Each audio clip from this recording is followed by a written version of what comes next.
After a lightning-quick first inning, the Peppers lead, or rather are tied with the Marlins 0-0.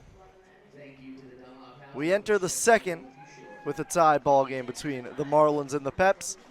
And Marcus Goodpaster back out there. An efficient first inning for him.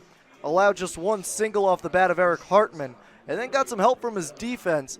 Nick Sir smoked one to center field, but Bobby Askew made a great catch, crashing into the wall. It'll be Scales, Tucker, and Yachchik. Righty, lefty, and a switch hitter against the righty Goodpaster. First pitch swung on and missed, a breaking ball. Goodpaster gets ahead of 0-1. Scales out early against that biting changeup. Scales out of Bellarmine, hitting .267. He bounces one foul to the left side.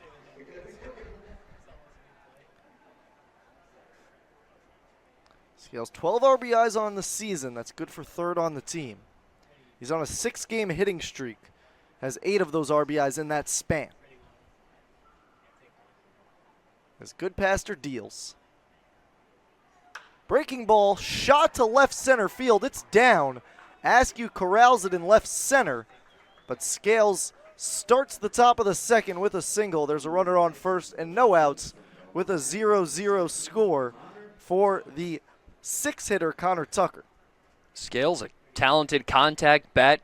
Just saw a pitch he liked, golfed it into left field, and got himself on with a single. This guy's hitting over 280. Tucker, a lefty. He's at 237 for the year. Sat last night against the Sharks. Breaking ball low to Jacob Lee.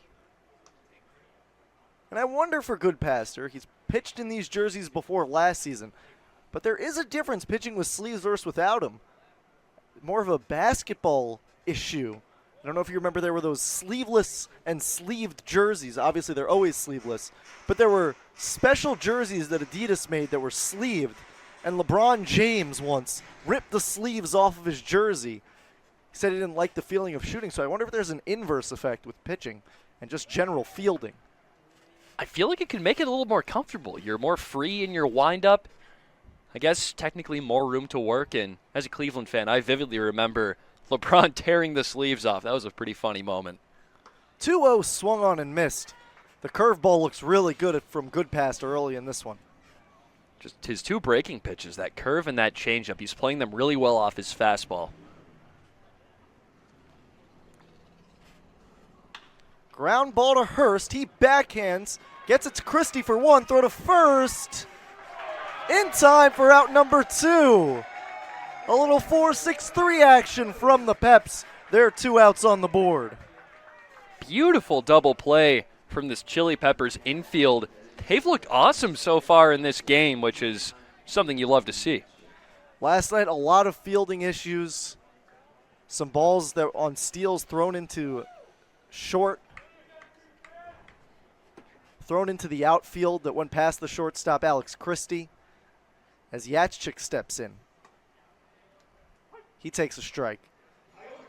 Some errors on the infield. And just generally not a night that the Peppers wanted to remember outside of the walk-off double from Evan Bolden. I think that was the perfect way to end that night. Just kind of get it over with. Everyone wanted to go home at that point.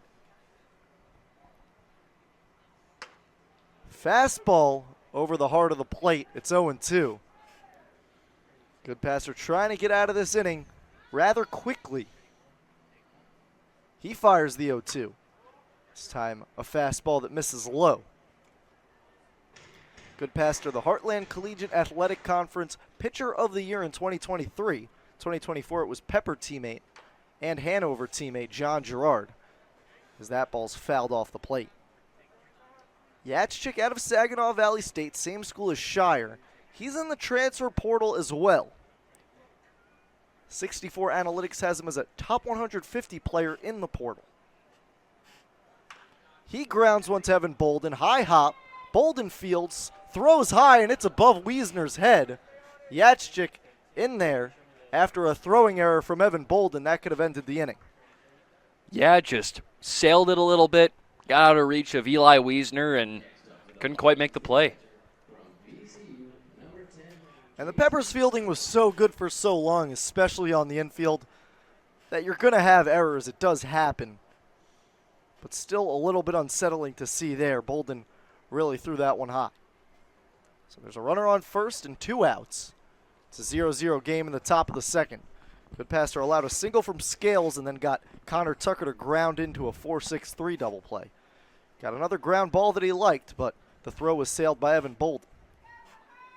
Casey Kleinman in there out of VCU, teammates with first baseman Eli Wiesner this year.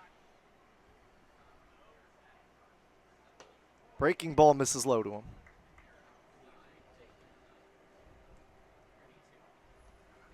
Climbing at 272 for the Rams this year, an NCAA tournament team. As he fouls one towards the right side and out of play.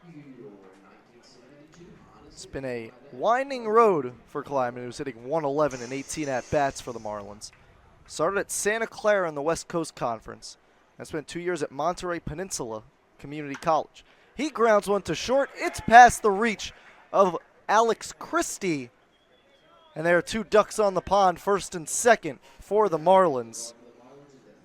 And this is where you see the issue with those errors, prolonging an inning that should have been over, and now the Marlins have a real shot to score here. Yeah, we saw what happened last night when the errors stack up, and you just hope they don't start to snowball today. And if they don't, the Peppers could easily get themselves a 4th straight win, but got 2 on, and there are 2 outs here early, and Goodpaster's very solid, so chances are he gets out of this one. Kamayu Neighbors out of Cal State Northridge fouls one off the plate. It's 0-1. Neighbors draft eligible.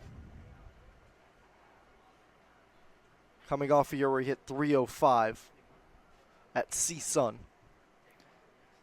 Hitting under the Mendoza line at 197 for Morehead City. Goodpaster misses with a fastball. It's 1-1. Does seem to be turning a corner a little bit. He has hits in 4 of his last 5. So, guy, you want to limit his opportunities on base. He leads the Marlins in steals. Once again, a pitch misses outside. This time a changeup to make it 2-1. Goodpaster limited the Pilots to 2 runs in his last start, 5 innings, but did allow 7 hits. With a lot more human than his first start. Breaking ball swung on, nub to the left side. Christie in. He fires in time to retire the speedy Neighbors for out number 3. An error and a hit prolong the inning, but Marcus Goodpaster gets out of it with no runs across. It's 0-0 heading into the bottom of the second.